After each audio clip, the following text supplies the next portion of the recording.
there's a monster hiding in the remote forests, swamps, and rivers of the Congo Basin in Central Africa. It has a long neck, looks like a dinosaur, and is the size of an elephant, or maybe a hippo at least. That's what people who claim to have seen it say. It should have gone extinct millions of years ago, but this Congo's version of the Loch Ness Monster somehow survived. This creature is the Molembe, which means one who stops the flow of rivers, and more folks are saying they've seen it lately.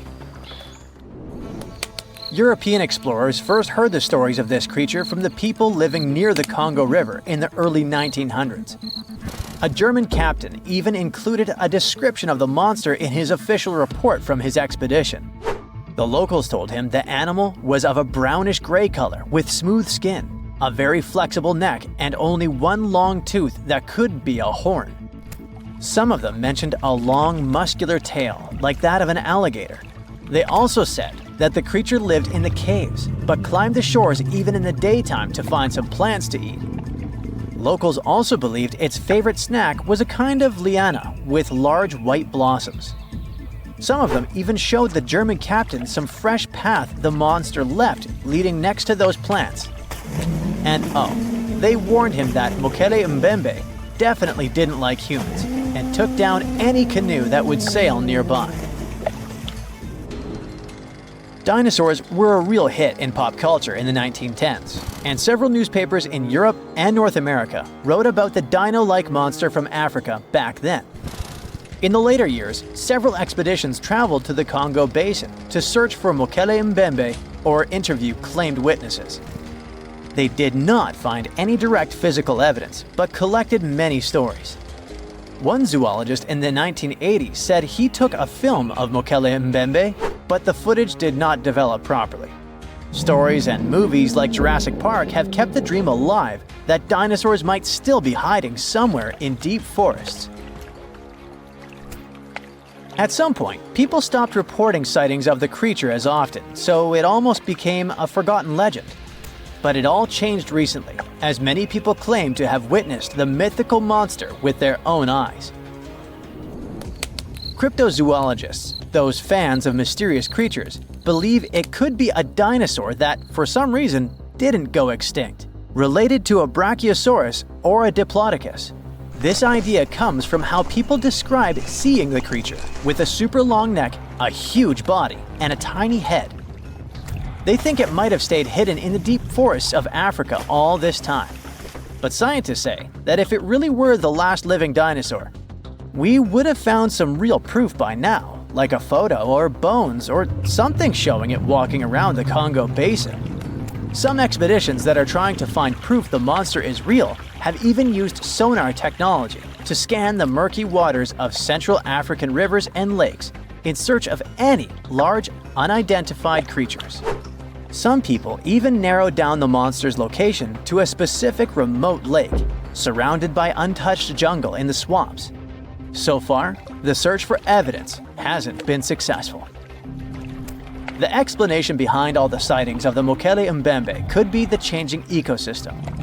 More and more human settlements are moving into the huge Congo Basin rainforest. People aren't used to seeing large animals that live in the forest, so they believe they have witnessed the mysterious creature from their folklore. The human brain often fills in the gaps in something we don't know and uses imagination to explain it, especially if there's a ready-made version that everyone's heard of. But still, we can't completely rule out the possibility that there are some new, unknown species of animals hiding in the Congo forests. Maybe just not a missing dinosaur. Another legend, this time Mongolian, says there's a giant worm living deep in the Gobi Desert. Yep, similar to the monster you've seen in Dune. The creature, which is supposedly up to 6 feet long, can spit acid that could melt anything and shoot electricity. They say it spends most of its days hiding underneath the sandy dunes, but likes to come out during the wetter months of June and July. The people in the West first found out about the megaworm of the Gobi Desert thanks to an American paleontologist, Roy Chapman Andrews. This brave man was probably the inspiration for Indiana Jones. In 1926, he wrote about the creature in his book. At the meeting with Mongolian leaders, Andrews heard detailed descriptions of the creature, even though none of them had ever seen it themselves. One of them said it looked like a sausage that was about 2 feet long, with no head or legs. According to him, the worm was so poisonous that just touching it could instantly take your life, and it lived in the loneliest parts of the Gobi Desert. Andrews didn't think the creature was real, but he shared these stories again in another book. And then, stories of the monster spread around the world. In some of them, it's only 1 foot long. In others, it's as large as a human. Some say it looks like a snake, and some describe it as a caterpillar. Some people claim it has wings and can fly, and others think it could be a supernatural evil being without a body. The color of the creature also remains a subject of debate. It could be white-gray, brown, or even bright red. The stories of witnesses are probably so different because the creature doesn't even exist. In 1983, one scientist who was visiting the region heard that an old man had managed to finally catch the mysterious worm. He also found out there was a nest nearby and decided to risk it all and see it. But instead of a scary monster, there was a tartar sand boa inside. Luckily for the scientist, this snake is non-venomous, but it does have gray-brown scales and could match the description of the giant worm. When he showed it to the locals, supposedly all of them said it was the monster they had seen. Big expeditions from America, Britain, and New Zealand came to the Gobi Desert to try and find the creature. Many other adventurers came from all around the world on their own, but found no evidence the monster was real. But many Mongolians are sure the death worm is no fantasy. If you don't believe there's a monster in the Gobi Desert, how about one in Lake Worth in Texas? According to local folklore, there's a part human, part goat creature with scales and long clawed fingers hiding there.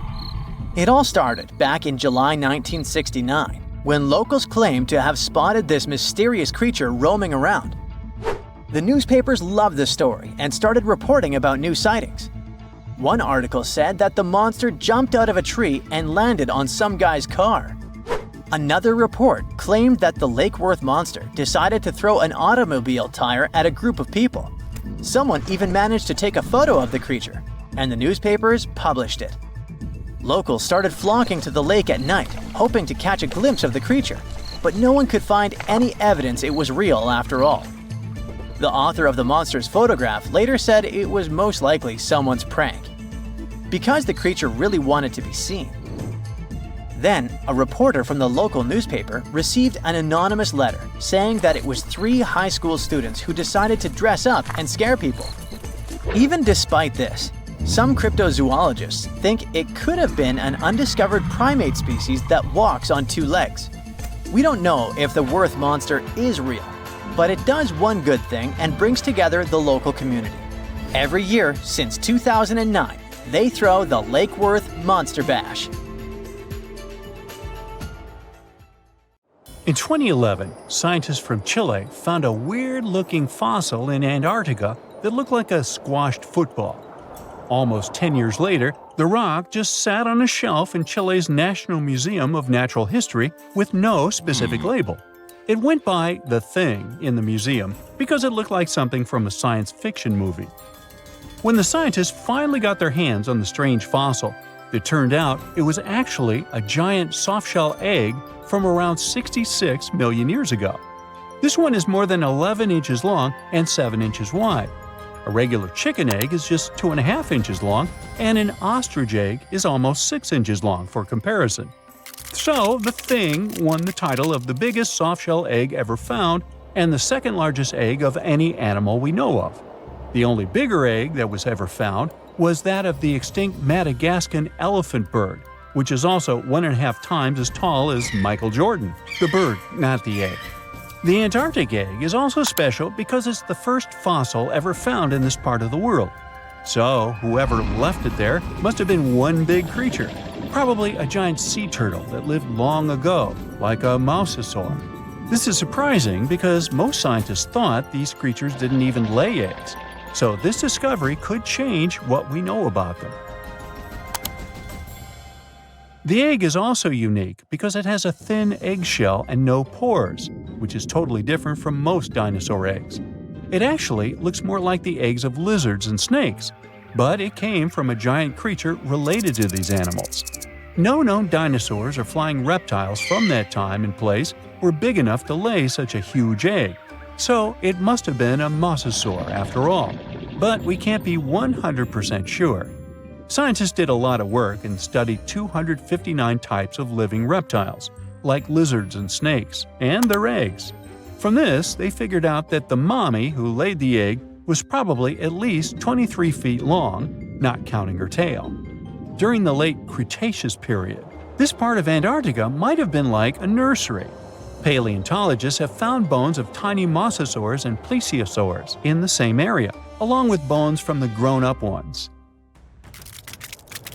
Archaeologists in Norway made another cool but literally discovery and found dozens of arrows that had been hidden in ice for 6,000 years. They were melting out of a large ice patch in the high mountains, covering an area of about 45 football fields. In 2014 and 2016, when the summers were extra warm, scientists went to an ice patch called Langfoni to look around. They also found lots of reindeer bones and antlers there.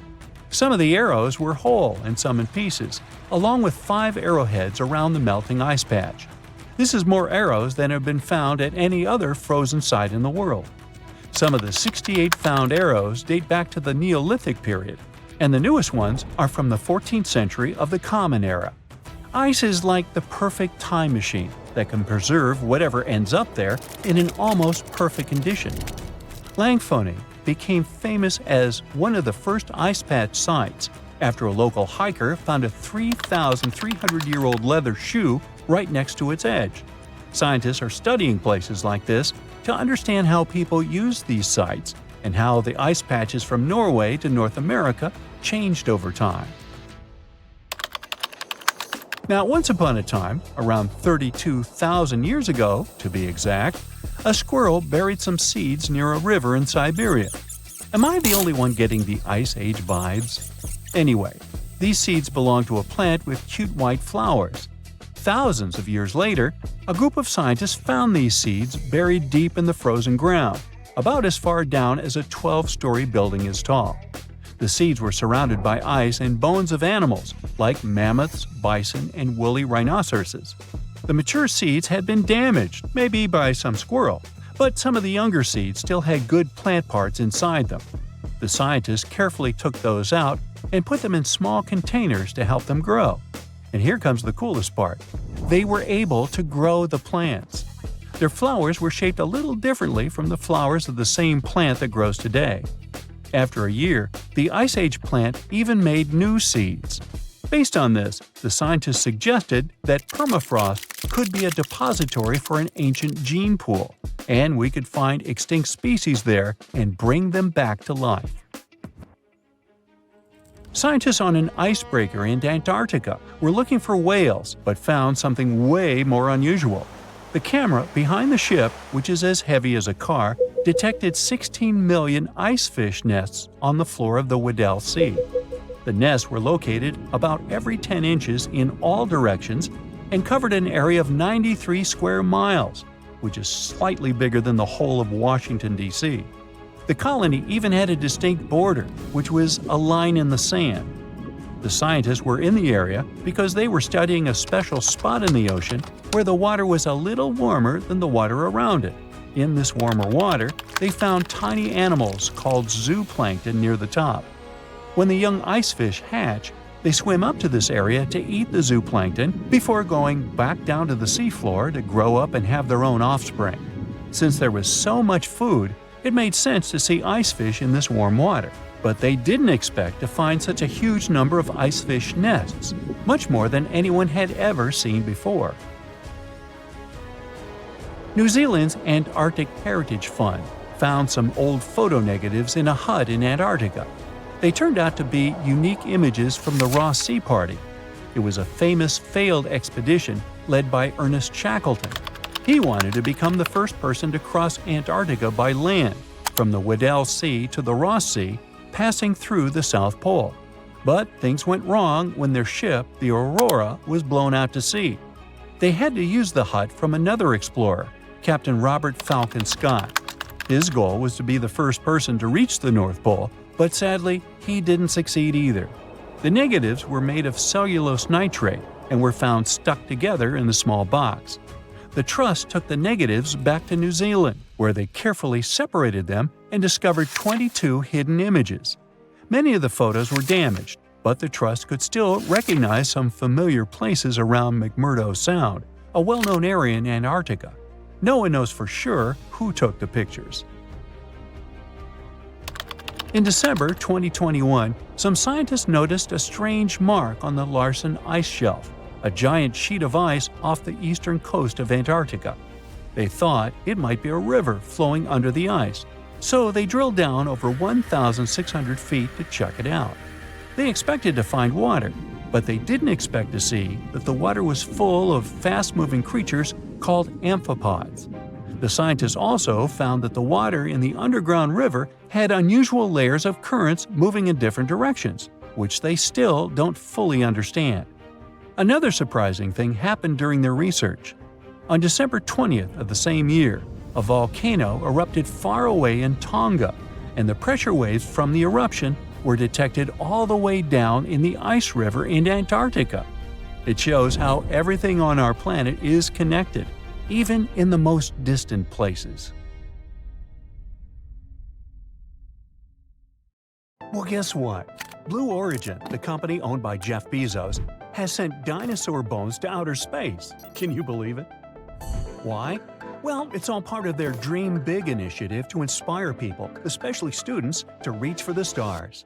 On April 14, 2021, they launched almost 200 pieces of dinosaur bones into space using their new Shepard rocket.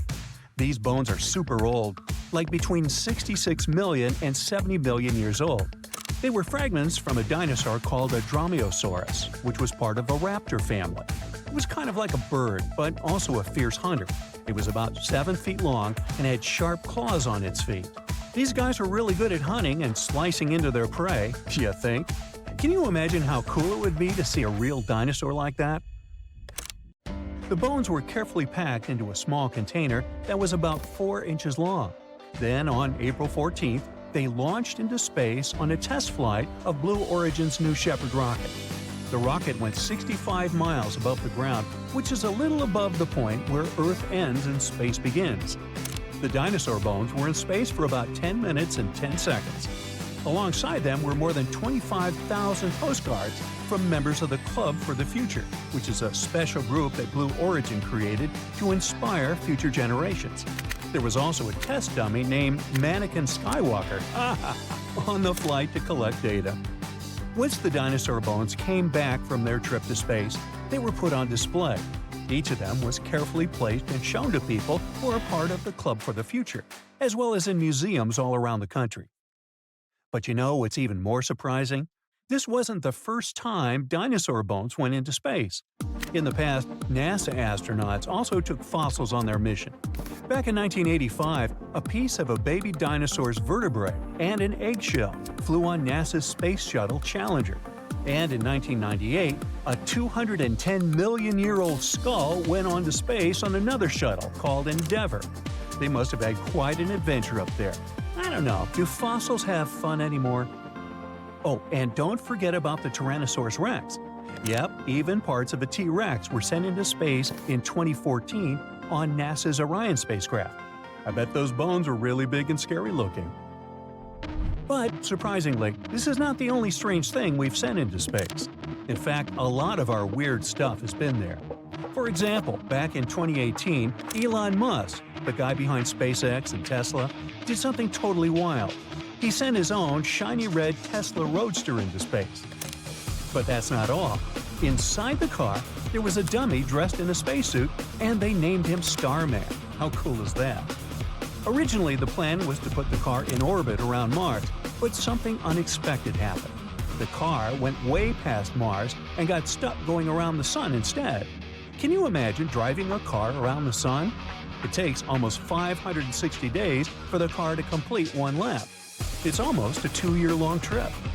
As of June 2023, they have completed more than 3.5 orbits around the Sun and have traveled over 2.5 billion miles. That's like going around the Earth over 100,000 times. The car has definitely gone above and beyond its normal driving limits. What's that they say about your mileage may vary? Unfortunately, Starman doesn't send us any new pictures anymore. It's been a while since we heard from him.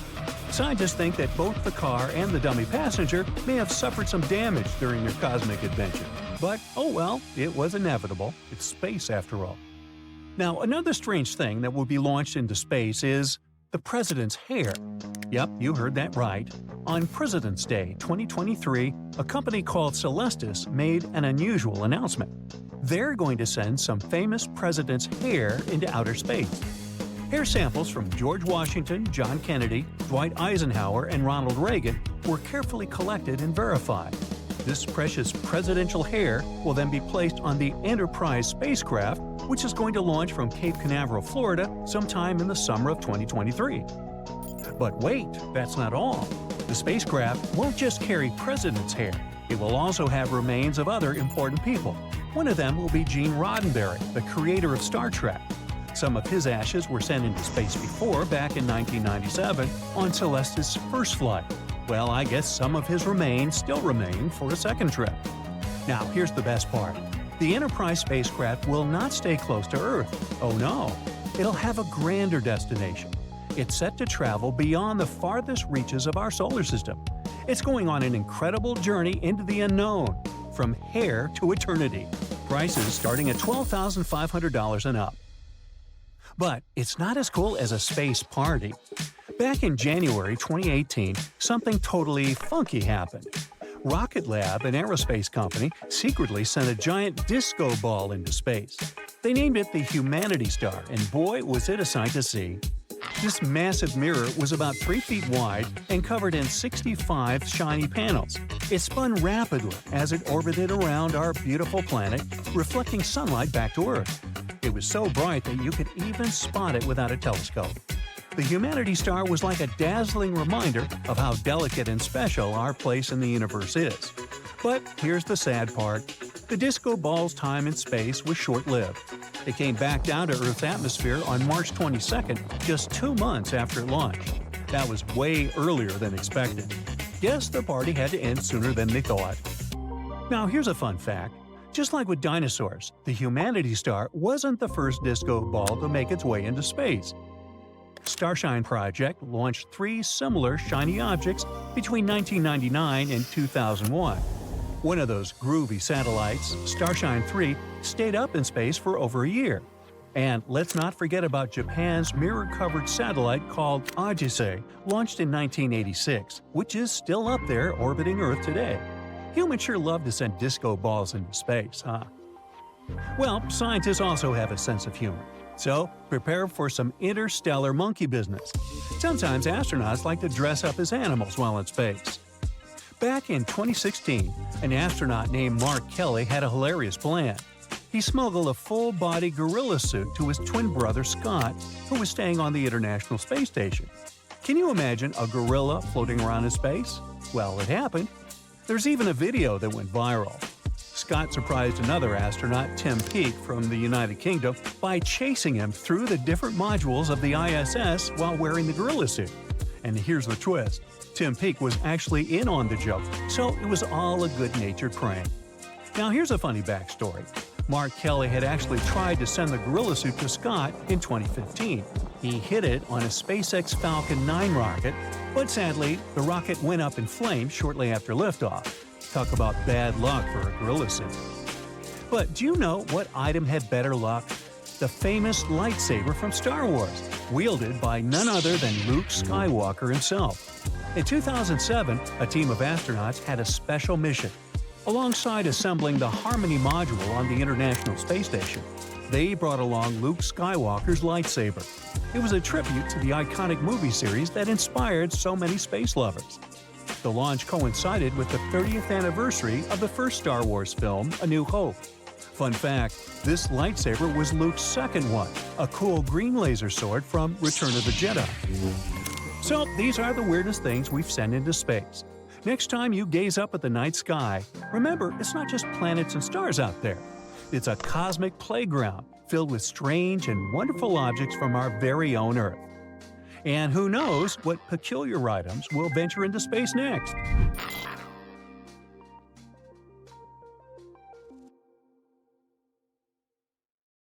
We've all been afraid of the dark at some point in our lives, haven't we? I mean, do you remember getting tucked into bed by your mom or dad after they read you some scary fairy tale with monsters and dragons, or even dinosaurs? But just as your parents were about to turn the lights off and silently step out of your room, you remembered. What if there was something hiding under your bed? Or worse, what if some spooky creature was stuck somewhere in the closet? You could probably get up and check, but it was too dark out there. Wouldn't it be great to have some source of light that would come from within your body? You could always use it whenever you get surrounded by darkness. Unfortunately, as humans, we aren't able to do that. But there are a bunch of creatures out there that can, in fact, light themselves up. That's thanks to a little something scientists call bioluminescence. Animals and fish living in the ocean tend to have this talent more often than others. And you can find these creatures anywhere, close to the surface or deep down at the bottom. 2.5 miles deep if you have a knack for numbers. These creatures use their light for a lot of things, like communicating with other members of their species, luring in prey, and even scaring away enemies. Bioluminescence is basically an organism's ability to emit its own light.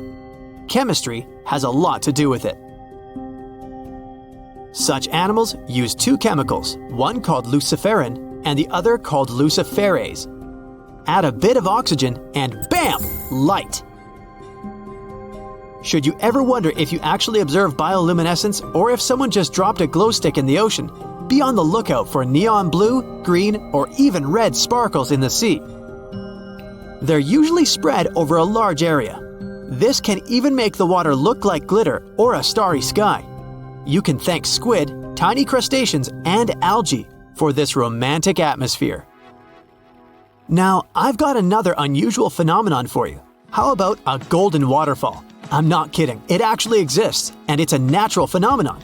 To see it, you have to drive to Yosemite National Park to the Horsetail Fall. Make sure to plan your trip in winter or early spring. That's the only time during the year when you can see this awesome phenomenon. It doesn't need any scientific explanation. It's nothing more than sunlight at dusk hitting the waterfall in such a unique way that it makes it look like a river of lava. Or gold, your choice. That's the reason why during this time of year, the Horsetail Fall is also named the Fire Fall. Unfortunately, this phenomenon is becoming less and less visible within the years, mostly because of drought and other issues connecting with the melting of snow. So, should you ever decide to visit, keep an eye on the waterfall, since the effect is very brief. Ever heard of a dirty thunderstorm? It's also called volcanic lightning. Apparently, specialists looking into the phenomenon have yet to fully grasp what it is. When a regular thunderstorm happens, particles with positive and negative charges collide, hence the giant spark we call lightning. It also makes a lot of noise, which you can recognize as thunder. But when a volcano is erupting, some of the volcanic ash particles get electrically charged, and while getting projected into the air with a huge force, they collide and cause electrical discharges. This whole process makes it look like there's lightning coming from the volcano itself. Imagine all that ash, gas, and smoke coming from the crater, and then add some electricity to the mix. It'll make the whole picture look really bizarre. No wonder this phenomenon is called the dirty thunderstorm. Now, how about clouds that look like waves? Those are called asperitas clouds, and they're actually quite close to the ground, unlike your regular day-to-day clouds. The name comes from the word aspero, which in Latin translates to rough or uneven. On rare occasion, you may spot such clouds when the weather is calm, but they're mostly associated with thunderstorms. These clouds appear during unstable atmospheric conditions, and surprisingly, they don't produce rain. Even though they do resemble dark storm-like clouds, they also create random patterns, tricking your eyes into thinking you're looking at the surface of the sea from under the water. Another impressive kind of cloud is called mammatus clouds. What makes them so special is a series of bulges emerging from the base of each cloud. One such cloud enters a level in the atmosphere where the wind direction changes. You can see these wave-like patterns in the sky. Australia is the place for you if you like surfing, but not all the waves you can catch there are made of water. Near a town called Hayden, there's a mysterious wave made out of rocks. This granite formation supposedly dates back to 2.63 billion years ago. That's way before dinosaurs started hanging around the planet. Standing at 49 feet high and 360 feet long, the wave was formed as a result of two processes: weathering and erosion. There's softer sediment at the base of the wave rock, which was chemically weathered by groundwater. Winds and rain did the rest of the job, causing the erosion of the rest of the formation. Its red, yellow, and gray stripes are made of iron hydroxide, carbonates, and other chemical compounds that were washed down by the rain. You've made it to Australia, so stick around a bit more. There's one more location here that seems unreal. You'll need to fly over this one, however, if you want the best picture. In the western part of the country, surrounded by green woodlands, there's a series of lakes. They're all a staggering shade of bright pink. Out of them all, the most famous is Lake Hillier, a 2,000-foot-long reservoir. It's surrounded by both sand and a forest of eucalyptus trees. This makes the cartoon-like hue of the lake stand out even more. One of the many theories explaining the color of these mysterious lakes is connected with algae. These algae appear to gather high levels of a substance called beta-carotene, which has a red-orange pigment in it. Another explanation involves haloarchaea. Those are microorganisms that sometimes look red. Even if you don't enjoy flying, the lakes are great for taking a swim. They're not toxic, even though they have loads of salt in them. This means you'll be able to stay afloat easily, and the water won't damage your swimsuit. During winter up north in Canada, a bizarre phenomenon happens at Lake Abraham in Alberta. Underneath the frozen surface, you can spot some weird objects that look like frozen jellyfish. It's definitely not the case, as these creepy formations are just frozen methane bubbles. Those are pockets of gas that were trapped underwater and got stuck there after the lake had frozen. They appear when leaves and grass fall into the water and bacteria digest them. This process transforms them into methane. This phenomenon is as beautiful and strange as it is dangerous. The pockets of methane can easily become highly flammable. When the temperatures rise during the spring, the ice melts and these bubbles start popping and fizzing. It's a spectacular sight to observe. Picture a lake filled with soda. Remember not to bring any source of fire. It can be very dangerous for visitors.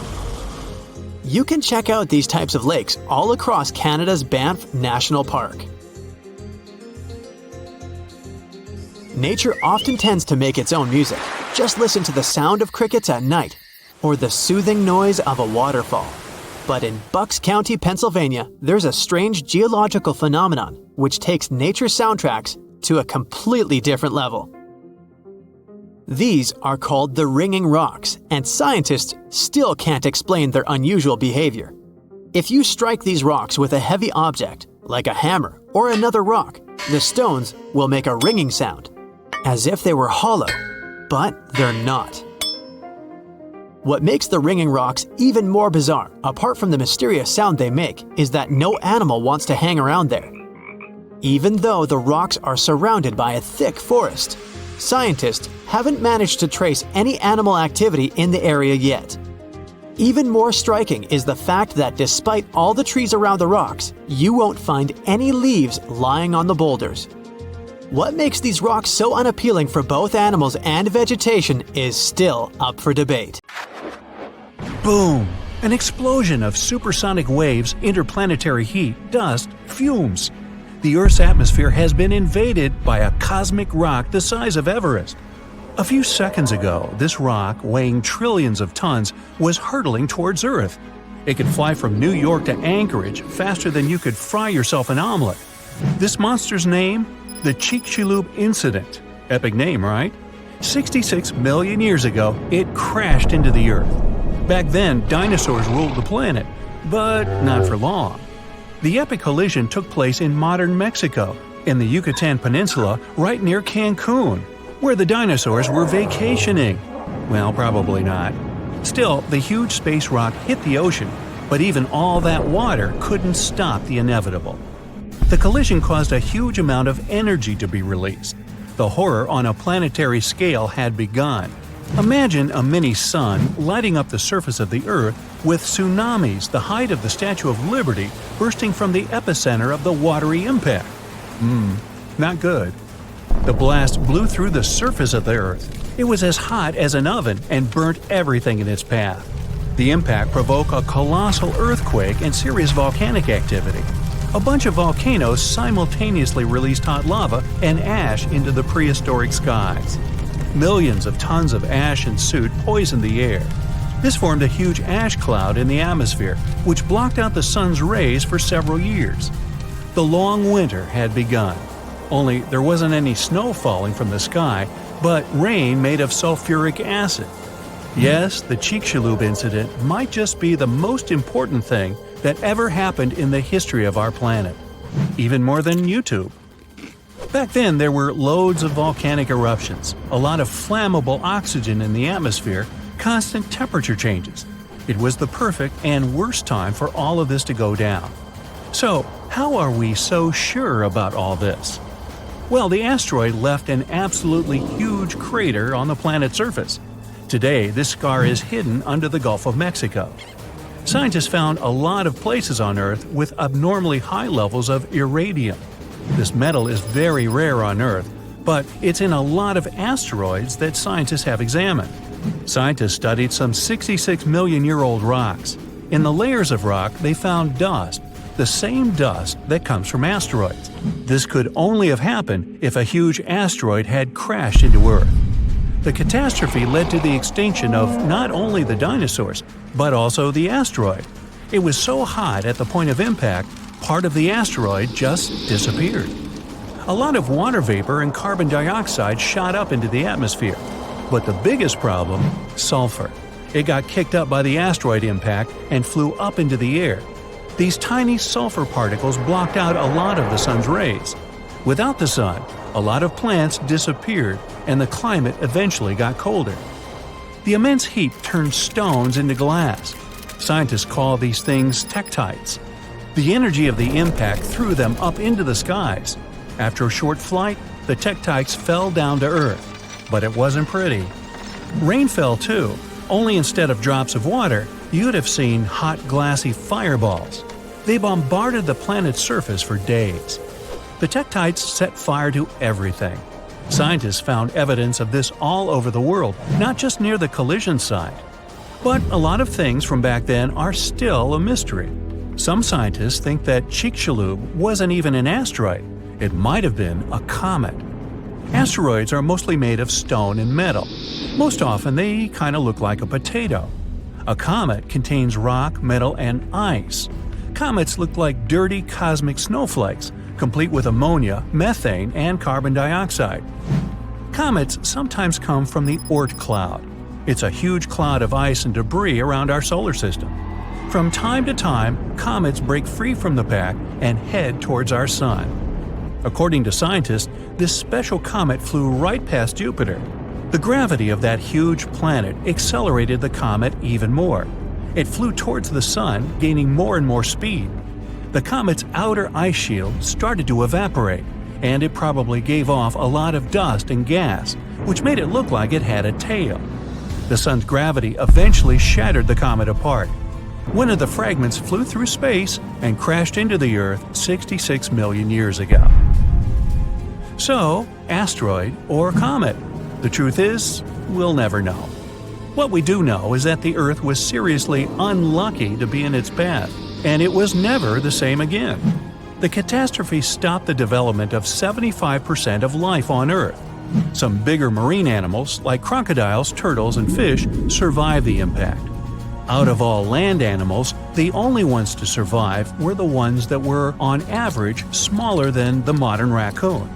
That includes a bunch of special species of dinosaurs, the ancient ancestors of birds. Scientists believe they survived for two reasons.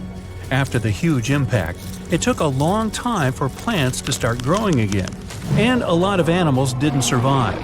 Most remaining animals didn't have enough food. But these dinosaurs had a beak. With its help, they could split open nuts and dig seeds out of the soil, so they survived.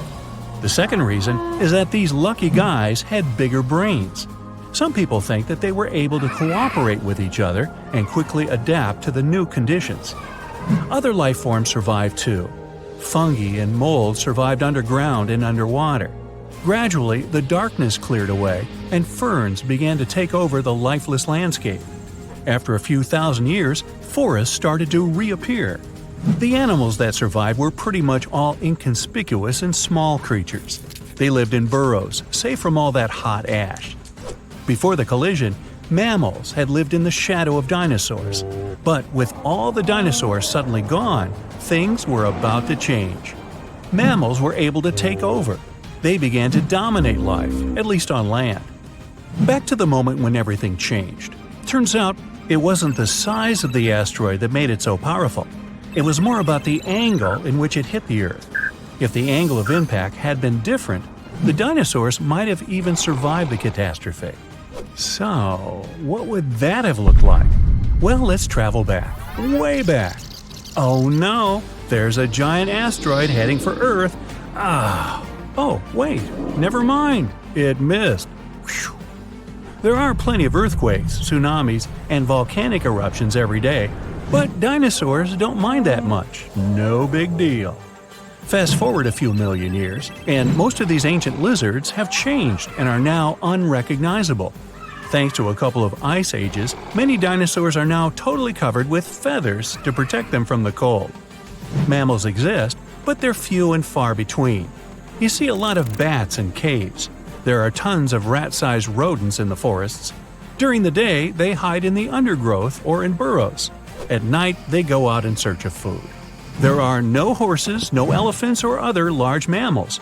Why become large and eatable when there are so many dangerous reptiles with huge fangs around? There are no whales in the sea. Parrots, hawks, and pigeons are nowhere to be seen. But pterodactyls 2.0 whiz past you constantly. Some are about the size of a helicopter, while others are no larger than a swan. There are plenty of primates, but they're in no hurry to climb down from their trees and walk on two legs. No venturing out into the savannah, no evolution into Homo sapiens. In this alternate reality, open spaces are very dangerous. But then again, so are forests and trees. Nowhere is safe. To get some delicious primate treats, many smaller dinosaurs learned to climb trees. This was already happening back in the Cretaceous period, right before that huge asteroid just missed Earth. Whew, that would have been an epic collision. Dinosaurs have grown wiser since that near miss. Some are even as smart as a modern chicken. A large brain uses a lot of energy, and that's not always a good strategy for survival. Safer to keep brains small and keep making those teeth bigger and pointier.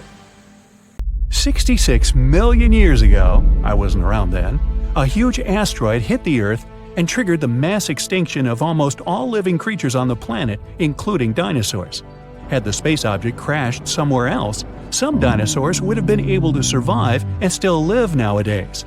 According to some research, the asteroid had about 1 in 10 chances of wiping out the dinosaurs and other animals of that time. It was way more likely to just hit the ground without any strong destructive consequences. To understand how things could have turned out if the place of the collision had occurred elsewhere, we need to find out what happened that day and why the disaster turned out to be so devastating. This huge space rock fell into the coastal area of the Yucatan Peninsula in Mexico. This caused a chain reaction that triggered natural disasters around the world.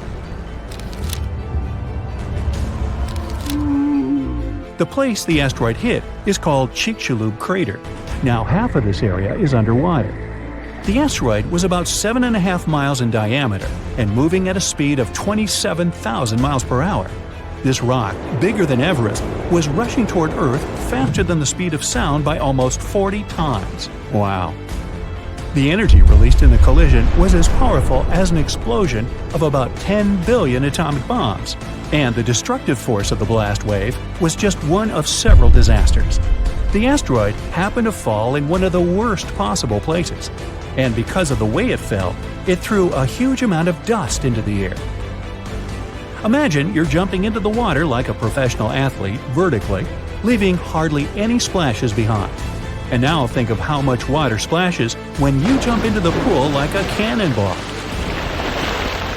So the asteroid landed the cannonball way.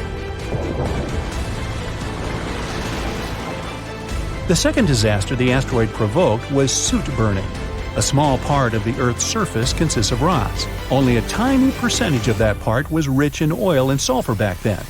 The asteroid burned and lifted so much soot into the air that it would be enough to fill an indoor baseball stadium. According to research, 65 million years ago, only 13% of the surface of the entire planet could have contained the necessary amount of organic material for the formation of such a volume of soot. That's why this place was considered the worst. If the catastrophe had happened on the territory of the other 87%, then dinosaurs would have been alive today. A huge cloud of soot and carbon dioxide rose into the air and covered the sun. The soot turned the sky gray and partially blocked sunlight. This led to a quick drop in temperatures almost all over the planet. It seemed like Earth was inside a gray veil. Many plants and animals couldn't survive the cold snap. Trees began to wither because of the lack of sun. The photosynthesis process was disrupted. The cold and withering of trees led to another catastrophe: global famine. Herbivores couldn't survive because they lost almost all of their food. Plants, flowers, and trees didn't manage to get through the catastrophe. These destructions spread far beyond the asteroid impact site. Hot dust particles, asteroid chunks, and small pieces of rocks settled to the ground across the continent and caused large-scale forest fires. Burning trees threw even more soot into the air, which made the situation even worse. The huge asteroid brought heavy metals with an increased level of toxicity from space. The melting of these substances during the collision provoked firestorms. The asteroid didn't only hit continental land but also water, which triggered a huge tsunami. But that's not the worst part. The seabed was filled with sulfate, and when the energy of the asteroid burned it, it provoked the release of sulfuric acid into the atmosphere. The acid cloud mixed with a cloud of soot and began to spread throughout the sky. Hot rock particles were falling to the ground like fire rain. An acid rain started because of sulfur. It lasted for almost several days and left no chance for the animals to survive. Acid rain made the water in rivers, lakes, and seas poison. The acid destroyed anything that couldn't burn. A part of the clouds went to wreck the land, and the other part, the ocean. This made the situation even worse, as sulfur droplets wiped out a huge amount of seaweed and phytoplankton. The ocean generates almost half of all oxygen reserves on our planet. Those days, the sea creatures living in its upper parts were destroyed. It wasn't the blast wave, but lack of sun, acid, darkness, and cold that became the main reasons for the extinction of dinosaurs. But even when some lizards escaped from fires and sulfur, they met the sea element. The asteroid impact caused large-scale tsunamis across the planet. The very first wave was around 1 mile in height. That's almost 3 times higher than the Empire State Building. Billions of gallons of water were moving at 90 miles per hour. A wave this strong could easily destroy half of New York today. The meteorite created a series of waves 52 feet high.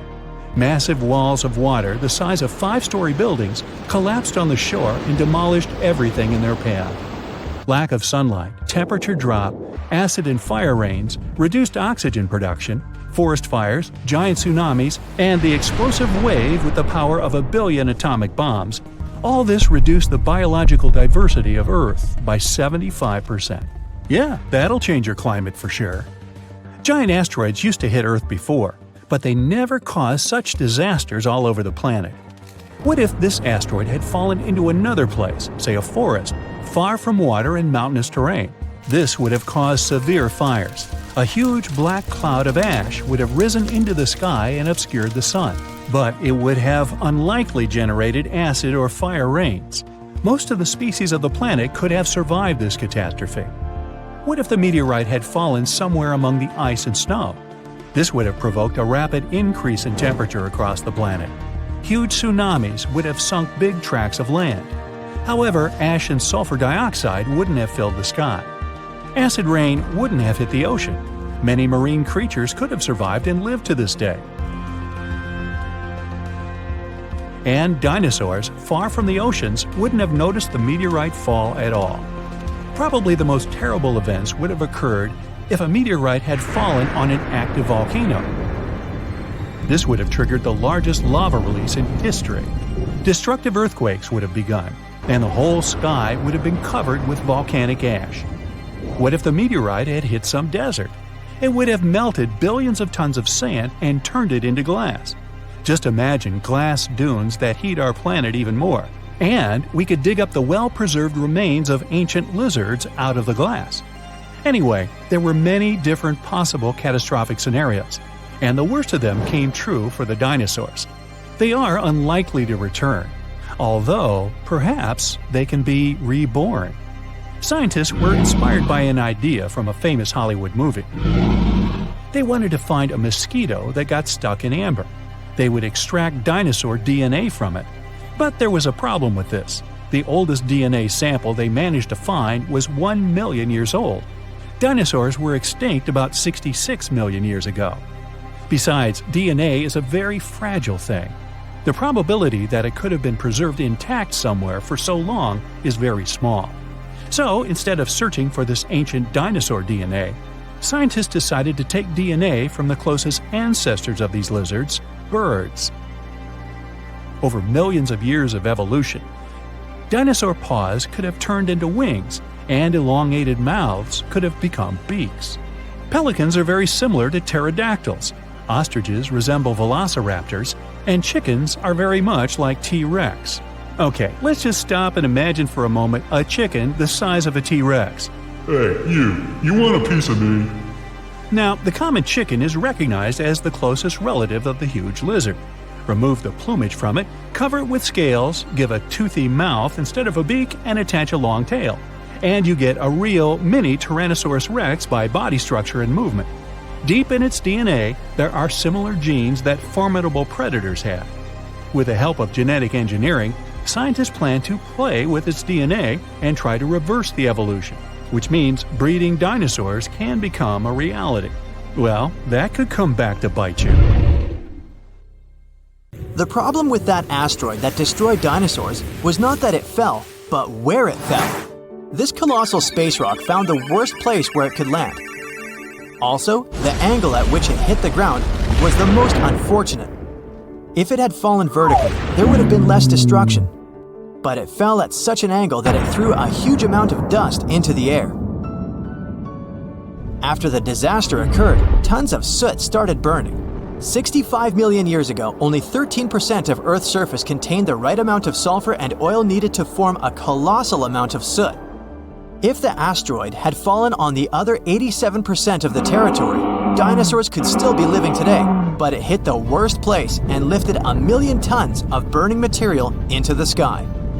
A cloud of incandescent particles covered the sky and set off on a journey across the mainland. Then, these particles settled on the ground and caused large-scale fires. Trees were burning and sending more soot into the sky.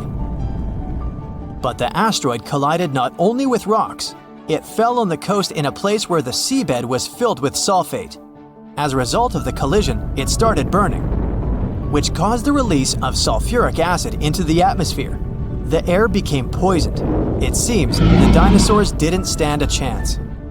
And now, let's imagine the asteroid falling in another place, somewhere in the middle of the ocean. Huge waves flooded part of the land, but almost all kinds of dinosaurs survived. Or even better, the rock could have fallen somewhere in the desert and left behind a giant crater. That's all. Yes, several dinosaurs passing by wouldn't have survived the collision, but the situation wouldn't have been so critical in general. So, giant lizards remain dominant on our planet. They don't allow other animals to develop since Tyrannosaurus and other ferocious reptiles hunt mammoths and other ancient creatures. The population of mammals is decreasing. Velociraptors are fighting for territories with saber-toothed tigers and giant bears. A struggle for survival between dinosaurs and other animals begins. Then the Ice Age comes, and some reptiles don't survive. Then new players enter the field. Those are humans' early ancestors. Living side by side with dinosaurs is difficult. Lizards attack settlements and caves, so people have to build high walls for protection. By the way, the Tyrannosaurus poses less danger to people than you might have thought. According to the latest research, many creatures were able to run away from this monster. Yes, you probably saw how easily they caught up with cars in the movies, but it wouldn't be as scary in reality. Paleontologists and biologists have analyzed the strength of Dino's bones and found out that the creature couldn't reach high speeds. The maximum it was capable of was running twice as slow as a field athlete. Thousands of years have passed. People have learned to live with dinosaurs. They've even managed to tame some lizards. They've domesticated herbivorous dinosaurs to develop agriculture. Triceratopses and bulls now plow fields together. Imagine farms swarming with diplodocus or brachiosauruses. People climb their long necks and pick fruit from high trees. Stegosauruses protect pastures from wolves and velociraptors. Dinosaurs with shells, such as ankylosauruses, help people cross deserts. They, along with camels and donkeys, carry heavy loads. People share the planet with ancient lizards and live in harmony. The situation in the seas and oceans is much worse. Sea reptiles attack wooden ships and catch all the fish. Imagine that you're sailing to another continent with tons of grain, fabrics, fur, and other goods. And then a giant mosasaur appears on the horizon. It's one of the most powerful sea lizards. A great white shark looks like a small fish next to it. The creature could easily defeat a megalodon. And then it comes across a wooden ship. It bites into the deck and pulls the whole boat underwater. Water dinosaurs are the main obstacle to communication between countries. This slows the progress down for 100 years. People built metal ships to withstand the attacks of the mosasaur. And finally, they managed to establish sea connections. A similar problem occurs when the first planes take off into the sky. Imagine you're flying on a passenger Boeing. You look out of the window and see a pterodactyl. Wait, it's impossible.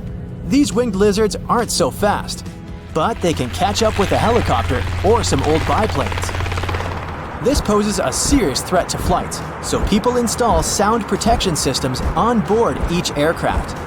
Pterodactyls hear irritating ultrasound from a distance and fly as far away from it as possible. People equip submarines and ships with the same sound shields. Then, after people have learned how to defend themselves from dinosaurs, another problem appears. Lizards are the kings of wildlife, so they displace all other animal species. Dinosaurs run across African savannas, and lizards with fur live in cold winter forests. Lions, wolves, and bears are not the rulers of the wild. Rhinos fight with Parasaurolophuses. Stegosauruses attack hippos and take away their territories. Venomous dinosaurs live in jungles. Lizards that can climb trees scare monkeys. Imagine a reptilian ape jumping from one branch to another. To save regular animals from extinction, people have to control the population of predatory reptiles. Huge parks and nature reserves appear in all countries. People transport dinosaurs there and separate them from other wildlife. Dinosaurs seem to be completely under control. When the danger caused by giant reptiles passes, people begin to breed smaller, harmless lizards. Someone buys a chameleon, and someone keeps a Microceratus at home. There are dinosaur exhibitions. People take these creatures for a walk as if they were dogs. Some people take selfies with reptiles, go shopping, and sit in cafes with small lizards. Dinosaurs aren't formidable now. They're kinda cute. People ride horses, camels, Parasaurolophuses, and Pachycephalosauruses. Of course, many have tried to tame velociraptors, but failed. Those are dangerous reptiles and they don't know how to obey. Taming them is almost as difficult as taming an alligator. But dogs and cats are still more popular because they're more intelligent. The brain of a dinosaur is almost the same as that of a chicken. But who knows, if they had lived to this day, perhaps they would have evolved into smarter creatures. Just imagine if dinos were intelligent. In this case, people would have a big problem. Some scientists think that even if a meteorite hadn't destroyed the dinosaurs, they wouldn't have survived to this day. They needed to carry their own colossal weight at all times. It was an enormous load on their bones and joints. Most dinosaurs wouldn't have been able to survive the Ice Age with such characteristics, but smaller lizards might have succeeded. Fast and agile dinosaurs, such as velociraptors and pachycephalosauruses, would have survived, but in what form? Could dinosaurs have already evolved into something else? Look at the good old chicken. Many scientists believe it's a direct descendant of the formidable Tyrannosaurus. Somewhere deep inside the bird's DNA, there are genes that the dinosaur had.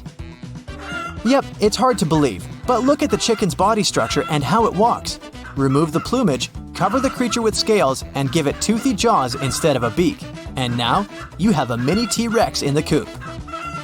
And by the way, not only chickens might be the relatives of giant lizards, many birds are dinosaurs' living descendants. Surprisingly, alligators, snakes, crocodiles, and monitor lizards are not as close to ancient reptiles as pelicans, storks, and other flying creatures. Over millions of years of evolution, the paws of dinosaurs turned into wings, and toothy elongated jaws ended up as beaks. The genetics of birds is the key to understanding dinosaurs. Pelicans are similar to pterodactyls, ostriches to velociraptors. Perhaps many other animals also share some genes with ancient lizards. If the meteorite hadn't fallen, all dinosaurs would have evolved into completely different, unusual creatures.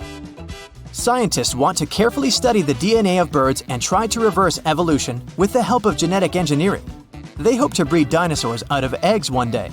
But to do this, they need to find a specific genome that hasn't changed over tens of millions of years. It hides in the DNA. And it's not so easy to find it and extract it. Do you think we will see powerful reptiles by 2050? Hundreds of dinosaur species roamed our planet, and researchers give a name to a new type approximately every 2 weeks. It's not fair to stick to T-Rex, Stegosaurus, Spinosaurus, and other famous sauruses all the time. They've had their chance to shine in the movies and across the internet. So let's check out dinosaurs that no one talks about. First on our list is Torosaurus. The special thing about this dinosaur is that it definitely had one of the largest skulls ever found.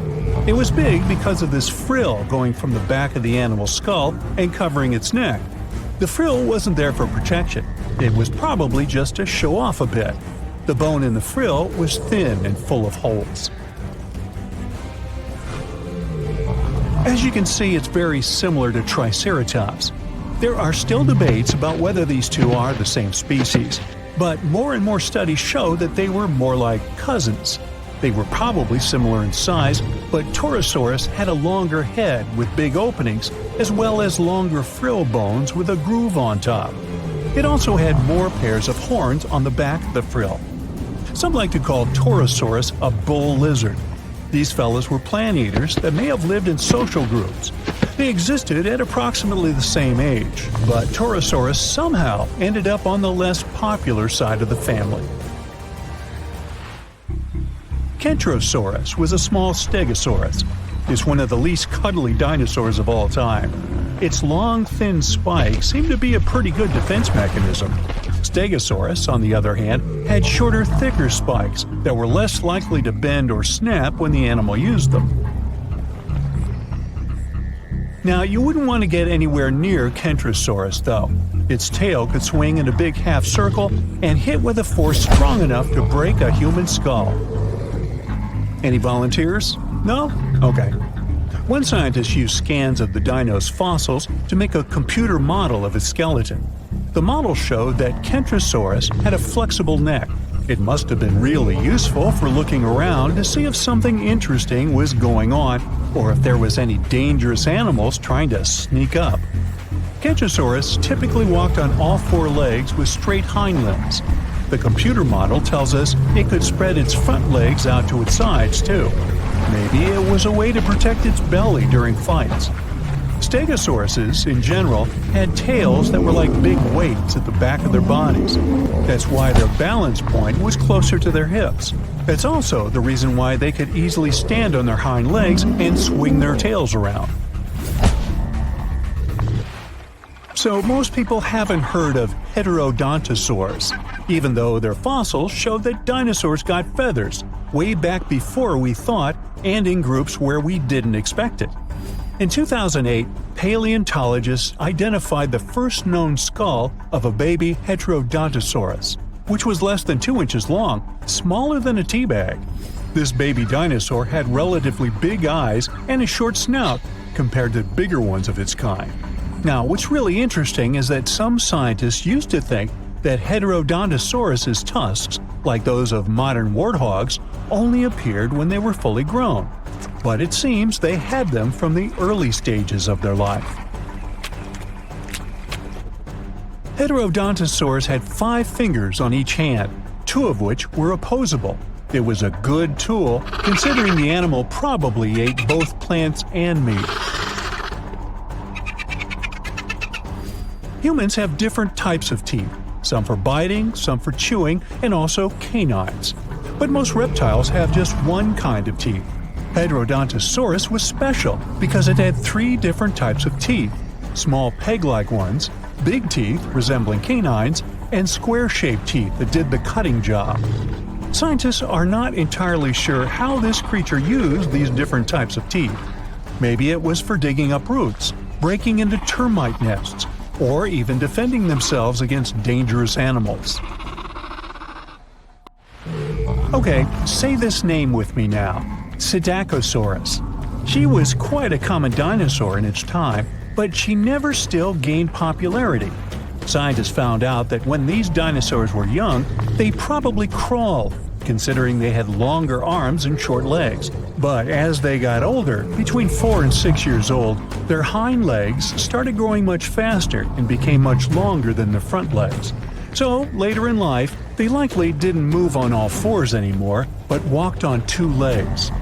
Inside the stomach of one of these creatures, scientists found pebbles. This shows the animals either had a hard time digesting what it ate, or it didn't chew its food very well. Its beak looks quite familiar. That's how it got its specific name, a parrot lizard. It was really strong, and some believe the creature used it to crack and open tough nuts and seeds before the pebbles in its stomach helped mash them up for digestion. These guys might have been good at swimming. They had broad feet, and the shape of their tail could have helped them move in the water relatively easily. Some scientists even believe they might have spent most of their lives swimming in rivers and lakes.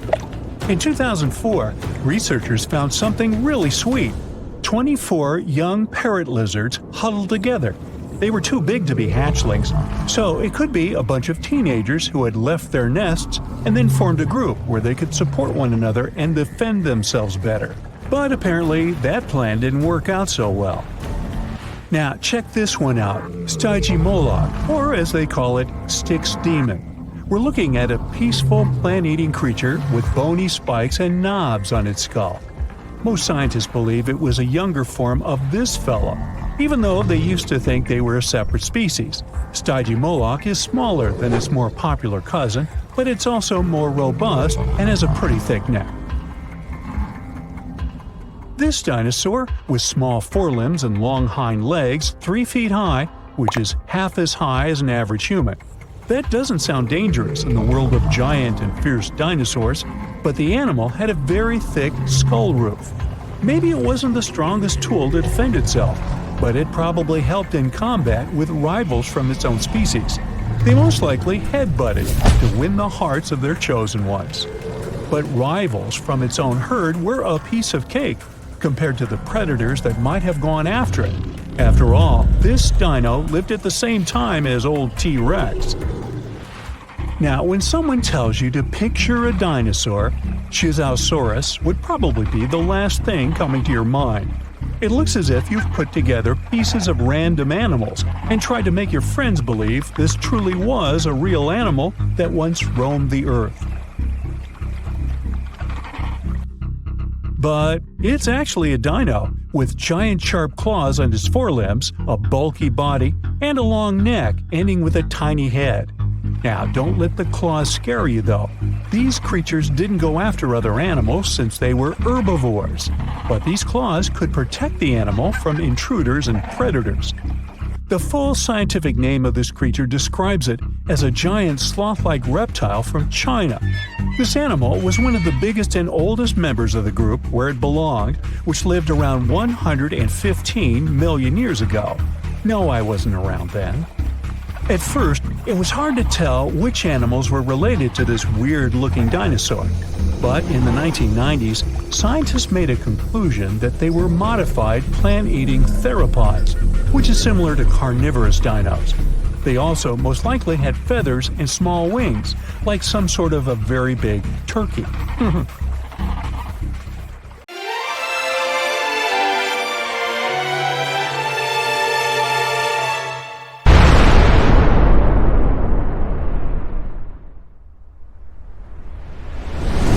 Tiny critters to colossal creatures, all animals are trying to escape from a wall of fire moving in their direction.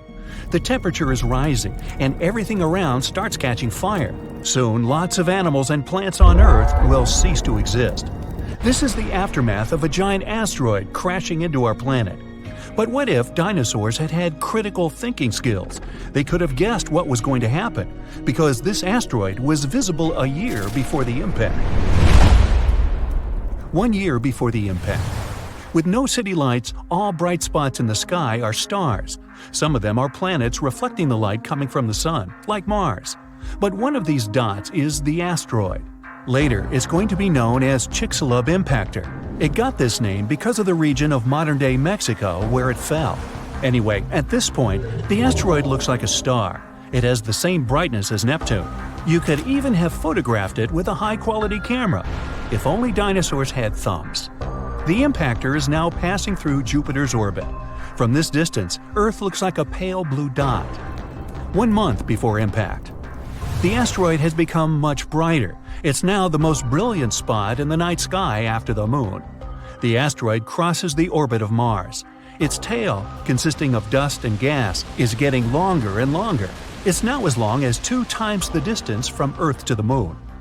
1 week before the impact. The intruder's tail is now 5 times the distance from the Earth to the Moon, but the dinosaurs can't appreciate its beauty. To them, it's just another bright dot in the night sky.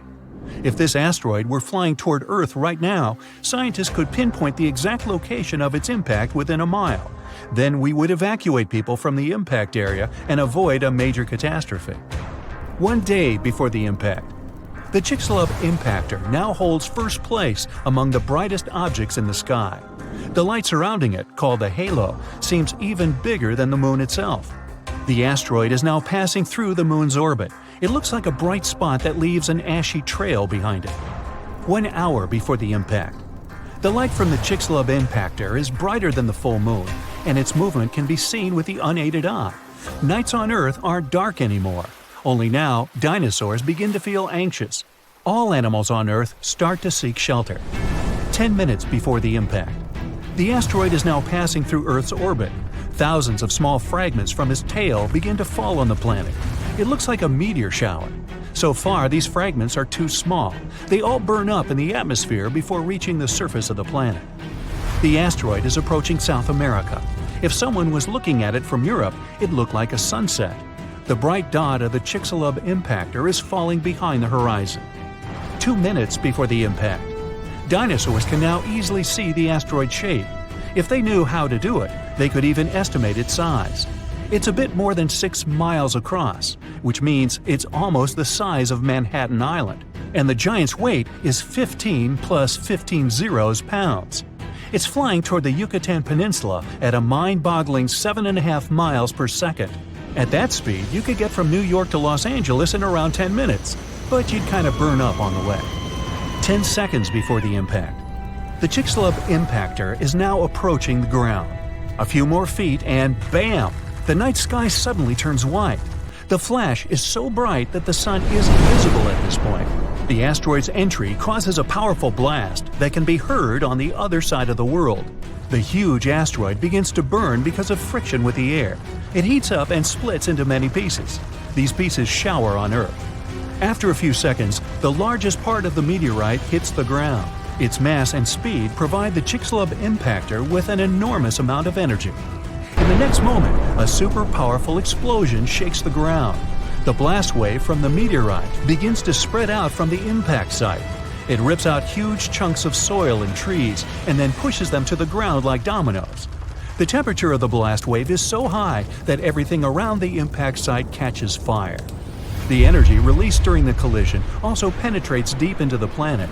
This causes the strongest earthquakes in our planet's history. They in turn generate tsunami waves as high as the Empire State Building. 5 minutes after the impact, the meteorite leaves behind a huge crater. It's as wide as Lake Huron and deep enough to fit inside 2.5 Mount Everests. Dinosaurs are running around in panic. They try to evacuate toward North America, but most of them don't make it through unfamiliar swampy territories. Another danger is the ongoing meteor shower. Hundreds of tons of ash and debris rise into the air. Heated up by high temperatures, they fall to Earth in the form of liquid lava. Ash and smoke fill the atmosphere and block the sun's rays. Earth plunges into darkness. For several more weeks, our planet will be totally dark. Acid rains will fall on its surface non-stop. There was a lot of sulfur in underground deposits on the Yucatan Peninsula. The energy of the explosion evaporated all this sulfur. Now it's cooling in the air, gathering in clouds, and dripping to the ground. Most animals survive the impact, but the mass extinction continues for many more months. The collision has plunged Earth into darkness, and this has wiped out most of the plants that fed on sunlight. The plant-eating dinosaurs have lost their main food source and begin to disappear.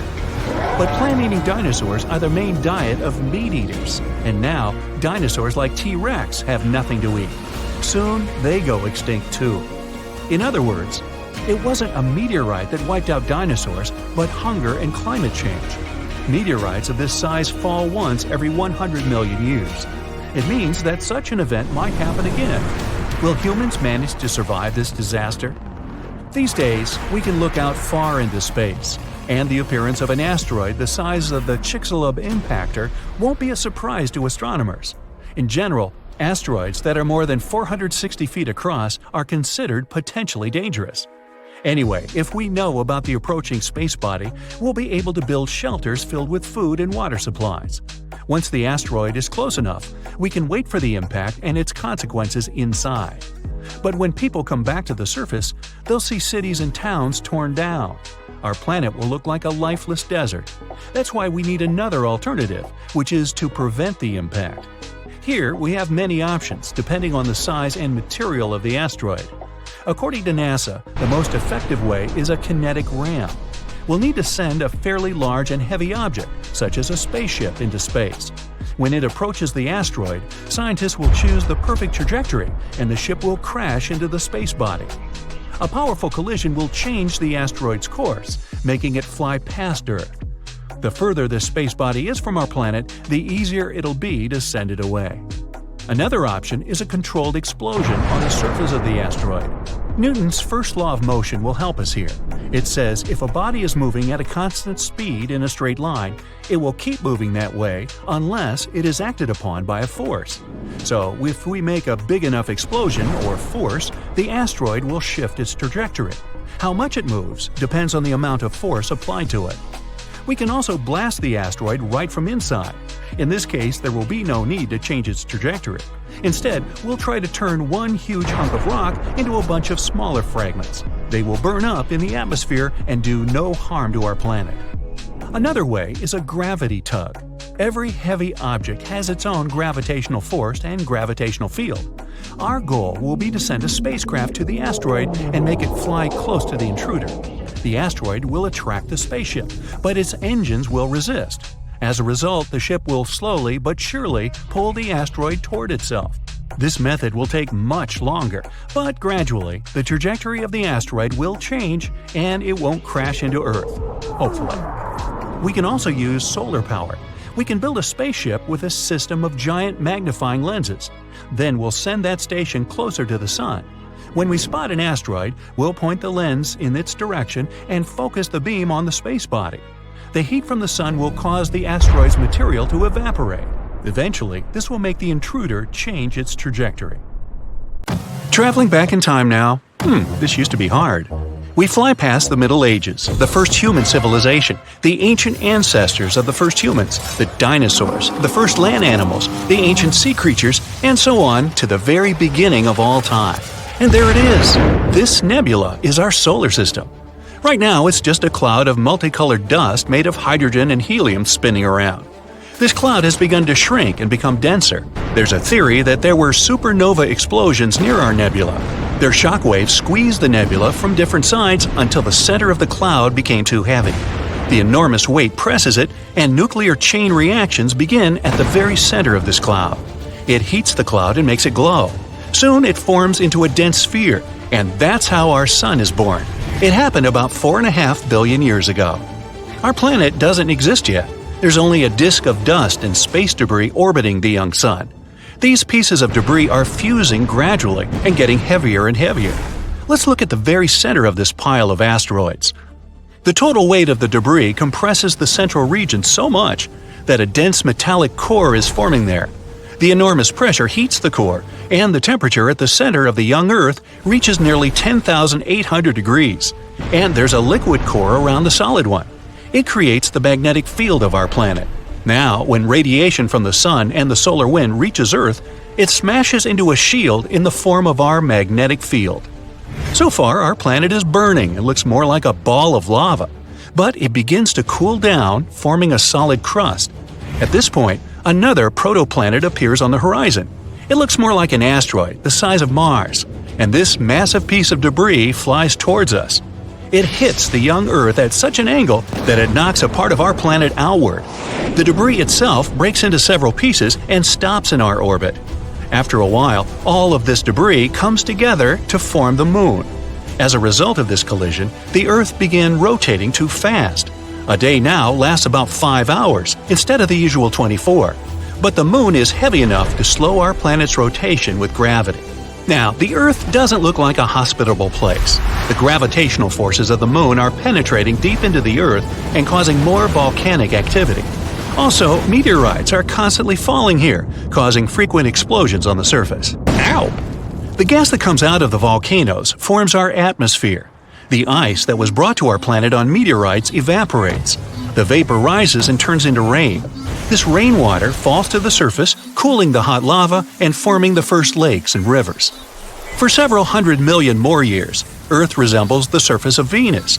It's a lifeless place with a bunch of volcanoes, acid rains, and no oxygen to breathe. The sun wasn't as bright as it is now. Plus, the sun's rays could barely pass through tons of volcanic dust in the atmosphere. But about 3.5 billion years ago, the first life appears here in the form of single-celled organisms that didn't need oxygen. They appeared in the shallow, warm parts of the ocean near the shore. These bacteria reigned on Earth for nearly 2 billion years throughout the Archean eon. They left stromatolites. These are stone pillars at the bottom of shallow, warm water. They're the product of simple organisms and bacteria. These bacteria evolved until they learned photosynthesis. Bacteria began to produce oxygen by absorbing the energy of sunlight.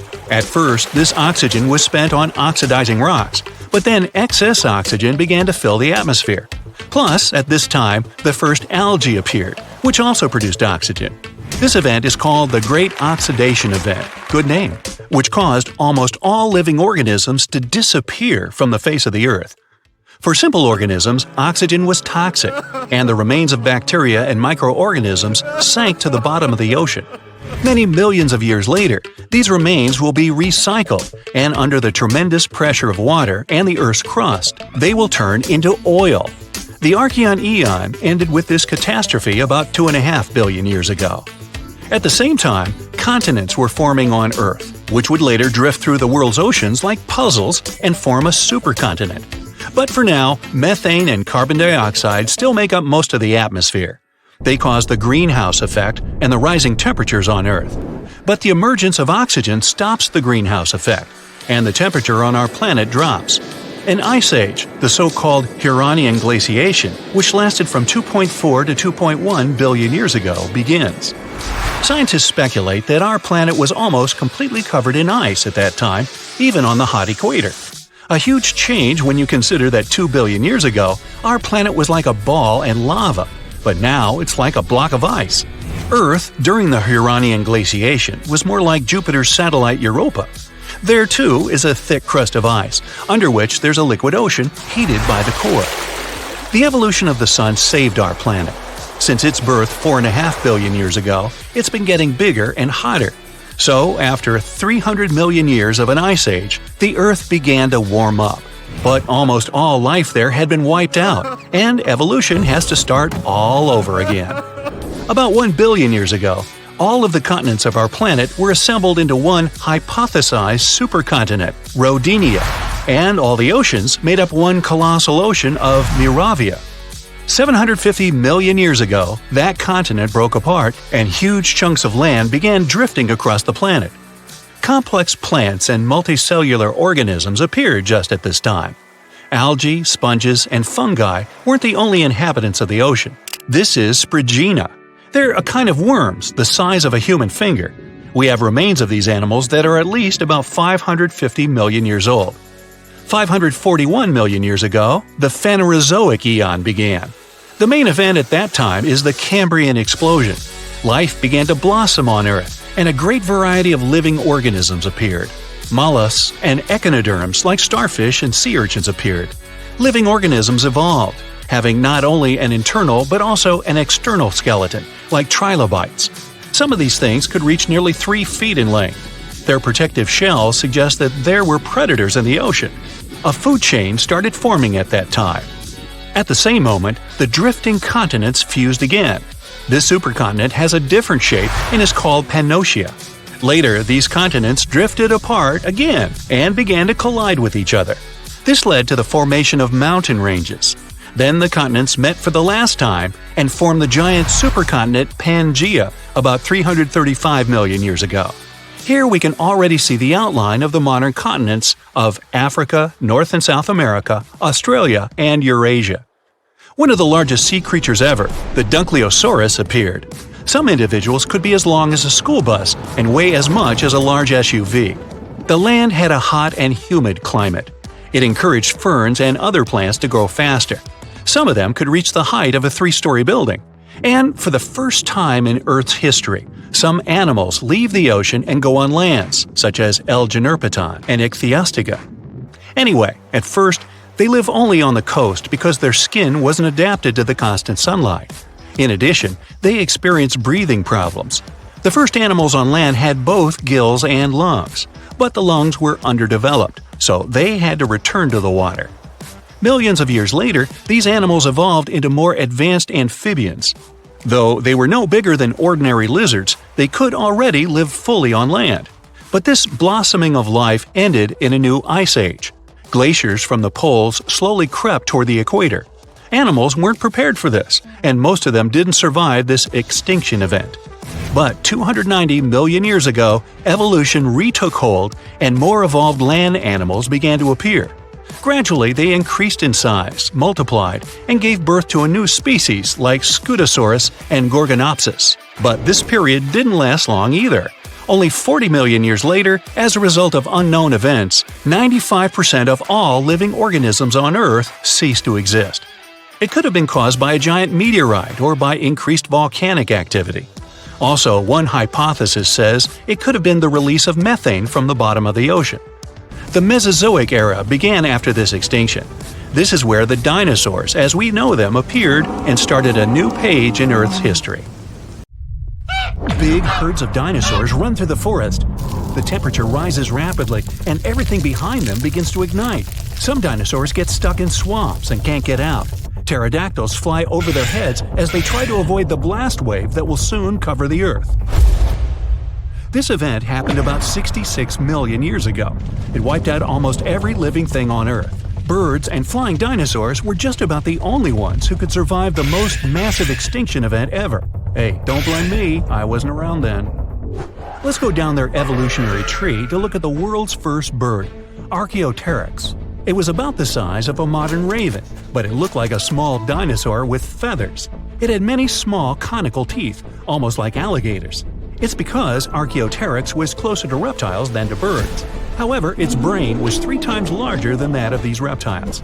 Although it had wings with feathers, it could hardly fly like modern birds.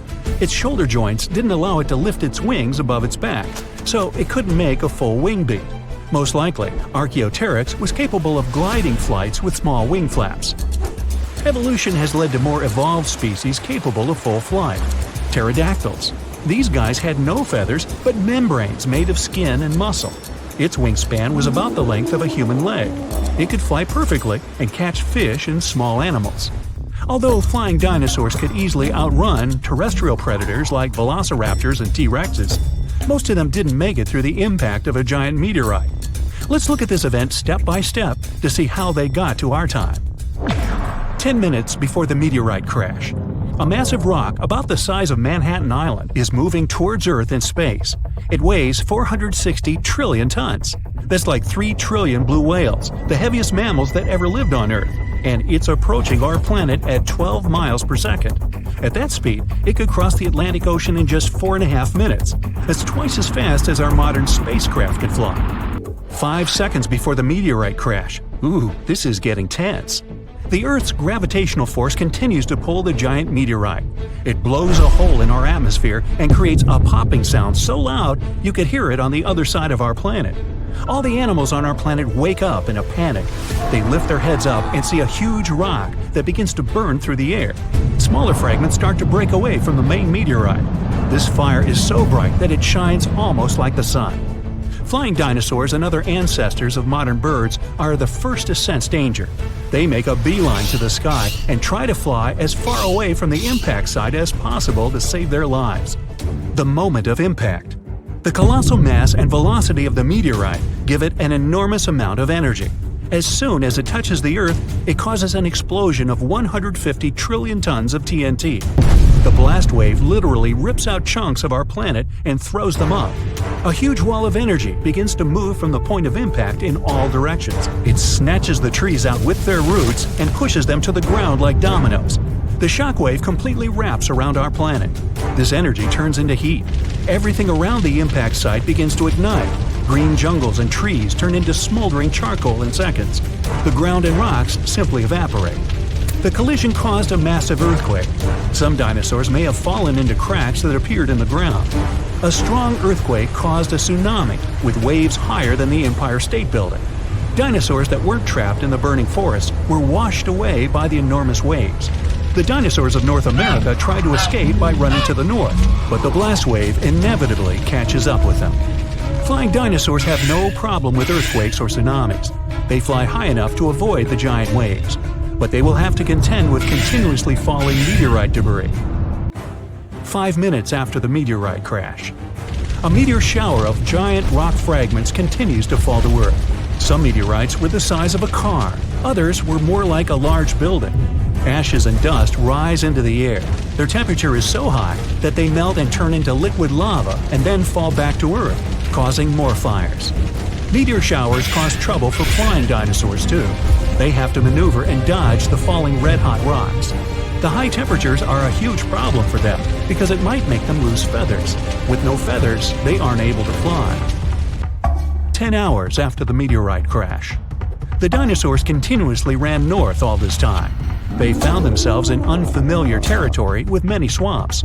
Giant dinosaurs like T-Rexes have legs as long as an adult human's height. They have a chance to get through this terrain, but if they fell, they could never get back up. The smaller dinosaurs, like Triceratops, had short legs and couldn't go through the dense swamps. 1 month after the meteorite crash. 15 trillion tons of ash were ejected into our atmosphere. A dark cloud blocked the sun, and the Earth was immersed in complete darkness. Surviving plants couldn't feed on the sun's energy and stopped producing oxygen. Surviving dinosaurs could hardly breathe because of the lack of air and a large amount of dust. The lack of sunshine in the sky made phytoplankton disappear. Many marine animals were left without their only source of food. The dust and ashes in the atmosphere prevent our planet from getting heat from the sun, and the temperature here is beginning to drop. The place where the meteorite fell was rich in sulfur. This toxic acid evaporated at the time of the impact and formed in clouds. Now there are acid rains on Earth. Flying dinosaurs now have to hide from these rains. They have to stay in caves and can't go outside to get some food. So far, a large number of terrestrial and flying dinosaurs have survived. They come out to see the aftermath of the disaster.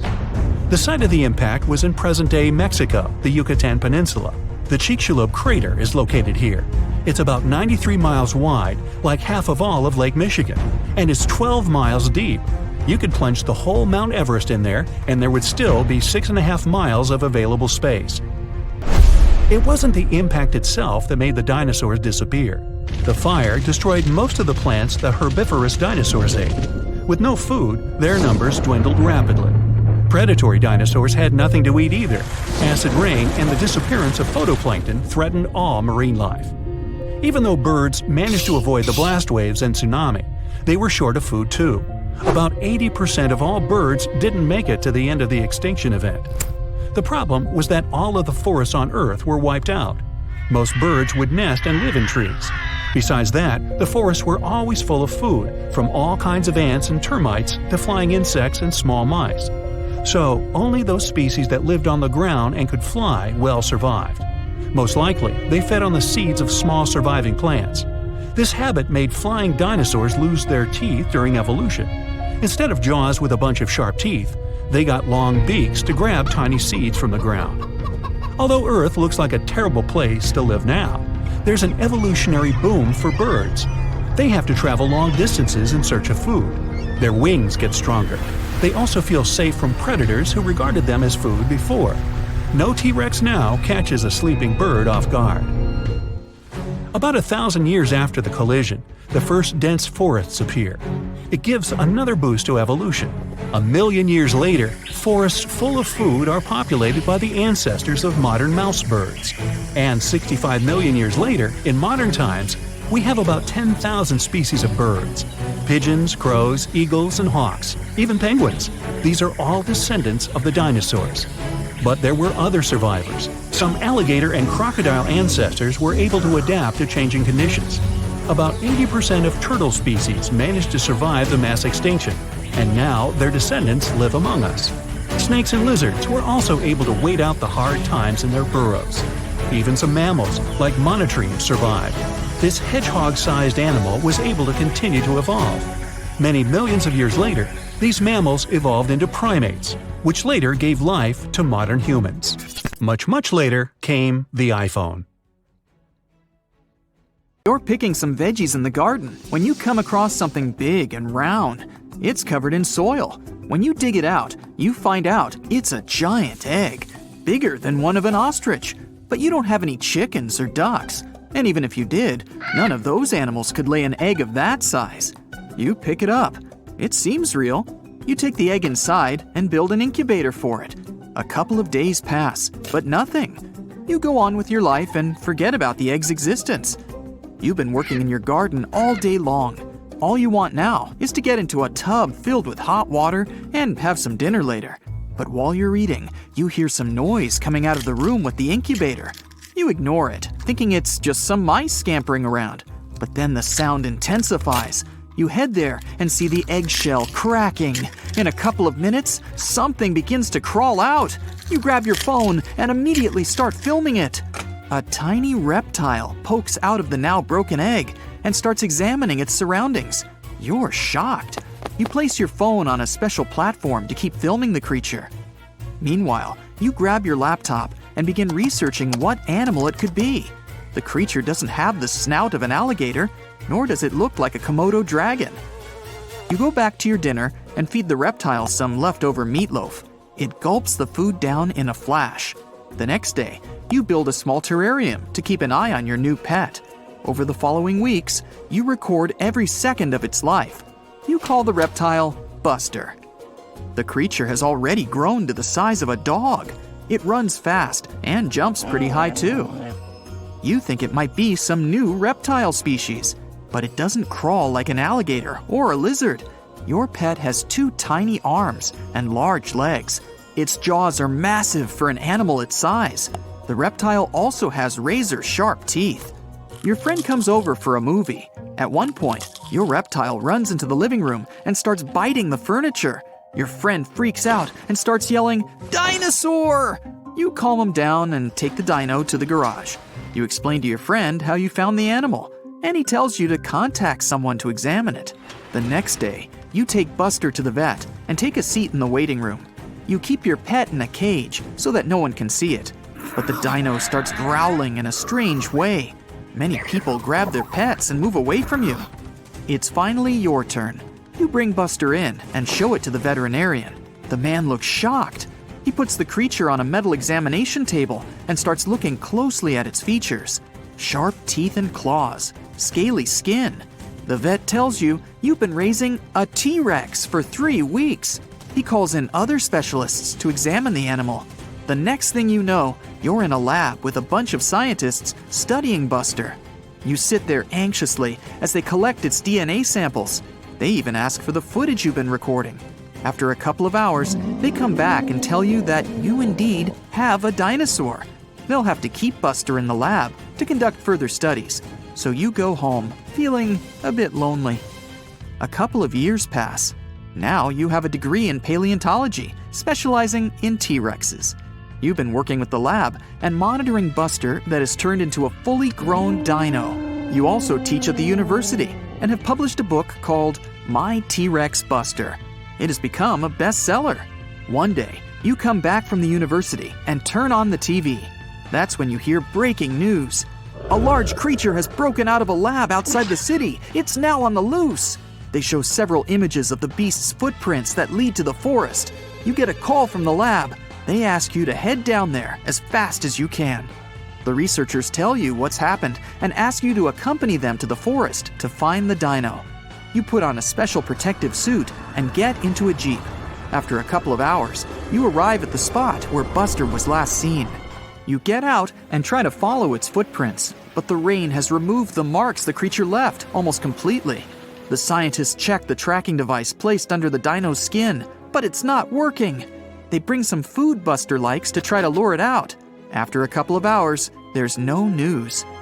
It's already night when you hear some rumbling in the distance. Everyone jolts awake. People around you are on high alert. You hide and wait. A large shadow the size of a school bus appears from the dark. A fully grown T-Rex can reach 40 feet long and 12 feet high. The giant lizard approaches the meat and sniffs it. After a couple of moments, it runs off. Everyone gets out of their hiding places and tries to follow the animal. The meat has a special substance in it. It was supposed to put the dino to sleep. This way, it wouldn't be a problem to bring it back to the lab. But the dino was smart enough to feel something suspicious. Despite its size, the T-Rex is quite slow. It can move at a speed of only 12 miles per hour and can't even outrun a human. But Buster somehow manages to cross a raging river and disappears into the dark forest. No one has been prepared to make it through such an obstacle, so the whole team makes a detour through the mountains. It's a difficult climb, with everyone carrying the equipment needed to catch the T-Rex. From the height of the mountain, you can see almost all the forest. Far away, treetops are shaking. The giant reptile is heading to the north. Everyone tries to get to the other side of the mountain as fast as they can. But then, one of the crew members slips and falls. Good thing a safety rope holds her in place. You pull the woman back to the path. You continue walking until you reach a cave. Everyone puts on their helmets with flashlights and goes inside. The deeper you go into the cave, the smaller it gets, so you have to crawl to get through. The rocks are sharp, and there's water everywhere. It's easy to get lost in here. The cave starts trembling. Everyone rushes to get through the narrowest part. You finally make it out of the cave.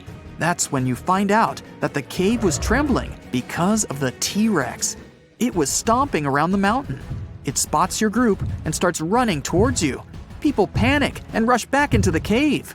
The T-Rex catches up with your team and tries to snatch someone, but by that moment, everyone is already safely tucked inside the cave. Suddenly you scream, "Buster!" Shockingly, it seems to calm the creature down. You step outside, even though everyone is trying to hold you back. You get outside and face the massive creature. It's just staring at you.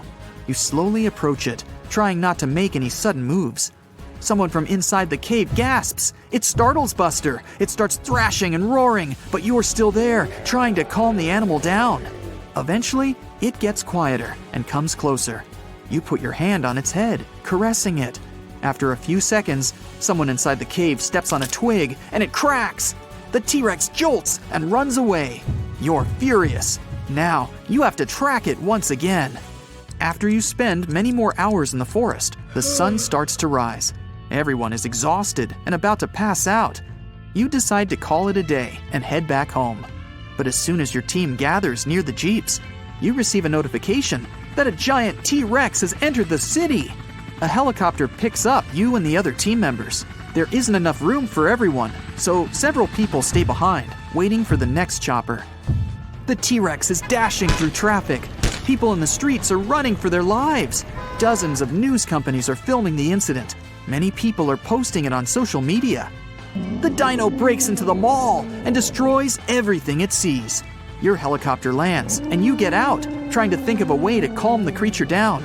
You rush into the mall, but the T-Rex has already run away to the other side of the building and managed to escape. You're following it, but suddenly you get a phone call saying that the team members left behind in the forest have spotted your T-Rex. You can even see the live footage of the animal. That means there are 2 giant reptiles on the loose in your state. So, let's consider velociraptors as pets. Yeah, walking your dino in the park, playing fetch, and we probably could have it now if it hadn't been for those pesky asteroids. To be fair, we ended up with mammals, which, let's face it, it was a pretty solid trade. But here's the big question. Why didn't reptiles make a grand comeback? Why did mammals rise instead? The answer, believe it or not, involves fungi. Yup, the same stuff that gives you athlete's foot and ruins your leftovers also wiped out dinosaurs. Welcome to the weirdest twist in extinction history. It all started with a very bad day 66 million years ago, when a 9-mile-wide asteroid crash-landed in what's now Mexico. The space rock was moving so fast that it vaporized on impact, punching out a crater 10 times its own size. Now, if you remember anything from your physics class, and no judgment if you don't, high speed means high energy. And that energy turned into a blast wave and heat so intense it could have cooked anything in the area instantly. And it didn't stop there. Tiny molten rock beads rained down globally, generating radiation equivalent to 20 million megatons. Forests caught fire, wildfires raged across continents, and the sky filled with soot and sulfuric acid. Earth turned into a planetary air fryer. Then came the blackout. With all that debris in the atmosphere, half of the sunlight couldn't reach the surface, making sea surface temperature drop by 13 degrees Fahrenheit. Within just a few weeks, the planet entered a literal impact winter. There was no sunlight for at least 2 years, and Earth experienced a 15-year-long climate collapse while the dust slowly cleared. 75% of all animal species completely disappeared. Those that survived the initial blast faced tsunamis, starvation, and the collapse of entire food chains. If you were a big animal, say over 55 pounds, your chances were basically zero. And if you were a plant, forget about it. No sunlight means no photosynthesis. And that means no plankton, no trees, no grass, and eventually no herbivores, which means no carnivores either. It was a domino effect straight into extinction. The Earth became a cold, dark graveyard. But there was one organism that looked around and said, yeah, this is perfect. And it was fungi. Now, fungi thrive in moist, dark, and decaying environments. Like a world blanketed in ash full of dead trees and rotting animals. With no sunlight and plummeting temperatures, fungi had a once-in-a-lifetime chance to take over. And they did. Fossil records show widespread fungal contamination in the period after the impact. It was a global fungal bloom, like the moldy icing on an apocalyptic cake. Now, this was great news for fungi, but terrible news for reptiles. See, fungi aren't just harmless mushrooms. Many are pathogens, and they love cold-blooded creatures. Reptiles, including some of the dinosaurs that survived, were ectothermic. This means that they relied on external heat sources to warm their bodies. In a normal situation, a nice sunny rock would do the trick. Bask in the sun, raise your internal temperature, and fight off infections. It's like an induced fever, because, unlike mammals, like me, their bodies don't do it for them. And yes, I'm a mammal too. But, there was no sun, remember? And a cold reptile is a sluggish reptile. Their metabolism slows down, which might sound like a good thing, because it means they can survive on less food and oxygen. But in this new hostile world, it was a disaster. They had less energy to move, less energy to hunt, and couldn't even digest food properly. Their bodies were colder, weaker, and easier for fungi to invade. Reptile reproduction was hit hard too. Most reptiles lay eggs, which are usually buried in the soil or left in hidden nests. But with the soil now damp, cold, and riddled with fungal spores, those eggs became easy targets. Spores penetrated the thin egg shells, destroying the embryos before they could hatch. So not only were adult reptiles struggling to fight infections, but their future generations were being wiped out in the nest. This vulnerability isn't just ancient history. We still see reptiles and amphibians struggling with fungi today. There's a type of fungi, hey, you try to pronounce this, that decimated frog populations. And reptiles in colder or poorly maintained environments have to deal with fungal skin infections. Which brings us to the protagonists of the era, mammals. At the time of the impact, mammals were tiny, scrappy creatures about the size of a rat. But they had a secret weapon, actually several. First off, mammals are warm-blooded, something scientists call endothermic. They produce their own body heat, and that alone gives them a major edge, because most fungi can't tolerate temperatures above 98.6 Fahrenheit. So, while reptiles were freezing and being turned into fungal buffets, mammals were literally too hot to handle. Their warm bodies acted like natural shields against infection. And then there's reproduction. Mammals carry their young inside their bodies. This means that their developing babies were safe and warm, insulated from the hostile external environment, instead of being exposed to the unfriendly world, protected just by a fragile shell. No eggs? No problem. Their metabolism was another secret weapon. Their fast-burning energy systems let them move more, hunt more, and eat more. And because they were small, they didn't need a lot of food. And here's the cool part. Mammals probably ate fungi. Yep, the same organisms ruining the lives of reptiles. And this fungal diet might have helped them boost their immune systems, giving them an evolutionary edge. Over generations, this resistance was passed down, which explains why fungal infections mostly give us an annoying rash, but still wreaks havoc among reptiles. Of course, not all dinos were cold-blooded. In fact, some massive creatures, like the T-Rex, were warm-blooded. But, warm-blooded or not, their size worked against them. You know, giants need giant meals, and in the post-impact world, those meals didn't exist. Being warm-blooded helps, sure, but not when you're too big to feed. Small dinosaurs, however, were a different story. Some survived, and we call them birds. Their small size meant they were lighter and needed less food, and their feathers helped with insulation. Being able to fly was also a flex, since they could reach food in higher places. Their beaks and guts were adapted for flexible diets, and bigger dinos were definitely picky eaters. Evolution did its thing, and the line between birds and dinos blurred forever. The same survival playbook worked for mammals. Small size? Check. Safe reproduction? Check. Versatile diets? Double check. While the rest of the world was on pause, mammals scurried through the underbrush, dodging disaster and waiting for the dust to settle. And then it did. The sun eventually came back. Plants started growing again.